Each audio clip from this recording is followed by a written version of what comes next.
우병우 혐의가 이제까지 언론에 보도된 것만 10개도 넘습니다. 이제 물론 개인 비리까지 포함하게 되면 그렇게 된다는 숫자고. 그런데 우리가 잘 기억하는 게 명백한 증거가 있는 혐의들은 이번에 뺐어요. 예를 들면 2014년 세월호 사건 검찰 수사에 부당 개입했잖아요. 그렇죠? 그다음에 해경 압수수색을 방해할 때는 직접 그 압수수색 들어간 검사에게 전화를 했습니다. 그 사람 증언이 있었어요. 자기가 상황 파악을 하려고 했다라고 하는데 그럼 광주지검장에게 상황 파악을 해서 보고하라고 해야죠. 자기 직접 전화했거든요. 그다음 뭐냐면 해경 123 정장 업무상 과실치사죄 적용하는 걸 방해했어요. 그리고 광주지검장 등등 이 사람들이 인사 좌천됐거든요. 이분들이 증언이 있었음에도 불구하고 이번에 이걸 안 넣은 거는 여기서 저는 특검 잘했습니다. 잘했지만 결국 우리 식구 감싸게 하는데 정치 검찰을 치는 데는 한 발 물러선 거 아니냐. 뭐냐면 윤석열이 그때 국회 증언에 나와서 딱 가오 잡고 마추처럼 딱 보이면서 뭐라 그랬어요. 그때 정확하게 이렇게 얘기했습니다.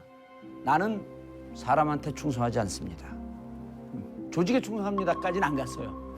그 말을 또 그렇게 해서 그래. 아니 난 사람에 충성하지 않습니다. 그런데 평상시에 윤석열이 우병우를 뭐로 부른 줄 아세요? 우병우한테 꼬박꼬박 수석님 이렇게 불렀습니다. 그리고 사석에서든 업무를 할 때든 선배님 이렇게 불렀어요. 이거는 이 조직에 누가 되는 이 공격창에 대해서는 사실 특검도 주저주저 하고 있다가 자기 조직에게 칼을 돌릴 수 있는 그 창끝은 결국은 꺾었다. 그래서 이번에 이 영장 기각이라고 하는 것은 법원에서 실수한 측면도 있지만 특검이 결국은 내 식구, 내 친정을 치는 데까지도 가야지 진정한 특검이 됐었는데 이 부분에 대해서는 비판받아야 된다. 그와 맞물려서 사실 이제 특검이 우병우의 뭐 개인 비리, 뭐 가족 회사 이런 것은 특검이 수사 대상이 아닙니다. 아니죠. 그래서 그런데 이제 특검이 수사를 하기 전에 많은 국민들이 야 우병우는 처벌해야 되는 거 아니냐는 게 있었어요. 그러니까 특검의 정말 마음속에 품었던 의무 중에 하나가 김기춘, 우병우는 처벌해야 된다. 이런 게 혐의와 상관이 없이 조사하기 전부터 그런 게 특검이 있었단 말입니다. 그런데 이제 개인 비리로는 특검 수사 대상이 아니에요. 그럼 뭔가를 해내야겠다 하면서 조사를 계속 해왔겠죠. 어떻게 하면 우병우를 넣을 것인가에 대해서. 그런데 이제 그 과정이 좀 늦었을 겁니다. 그러니까 증거인멸이라든지 충분히 할 수 있는 시간이 충분히 있었죠.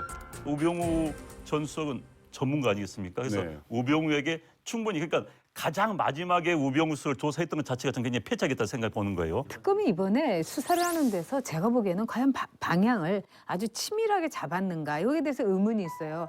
그러니까 우병우가 알지 못한 돈으로 그림을 수억 원의 그림을 샀다 해서 그 모 학고제의 그 화랑 주인까지 소환을 했잖아요. 그러면 참고인 신분이라고 하더라도 저게 무슨 의미가 있겠지 했는데 아무런 게 나온 게 없는 거예요. 그리고 그건 특검에서 아주 의미심장하게 소환을 했단 말이죠. 그런 점에서 특검이 정말로 이거를 연막작전을 친 건가, 정말 팔이 안으로 굽고 정말 그 쉴드를 친 건가, 이런 점에서 저는 많은 의문이 나고 특검이 아무리 잘했다 하더라도 이 부분에 대해서 그 부분에 대해서 비판받아야죠. 비판받아야 된다고 생각해요.